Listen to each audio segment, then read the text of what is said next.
Hi మా ఏదైనా ఒక నెంబర్ 11 చేత డివిజిబుల్ అవ్వాలి అంటే కనుక దాని ఆల్టర్నేటివ్ సమ్ ఎగ్జాంపుల్తో చూద్దామా. 121 ఉందనుకోండి. ఆల్టర్నేటివ్ డిజిట్ సమ్ ఎంత అవుతుంది? 2 minus 2 which is equal to 0.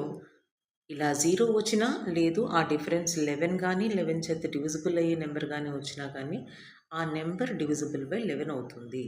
So ఇక్కడ ఇది డివిజిబుల్ బై 11 అవుతుంది. ఎవరు? 121. వేరే ఎగ్జాంపుల్ చూద్దామా. 1331. దీంట్లో కూడా ఏం జరుగుతుంది?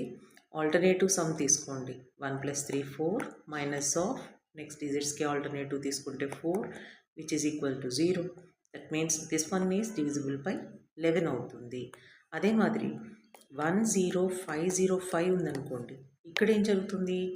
ఆల్టర్నేటివ్ డిజిట్ సమ్ అంటే 1 + 5 + 5 that is equal to 11 minus ఈ digit 0 which is equal to 11 వచ్చింది. సో ఈ డిఫరెన్స్ 11 వచ్చినా, 11 చేత డివిజిబుల్ అయ్యే నెంబర్ వచ్చినా కూడా ఆ నెంబర్ డివిజిబుల్ బై 11 అవుతుంది. అంటే ఇక్కడ 10505 డివిజిబుల్ బై 11 అవుతుంది. ఓకే.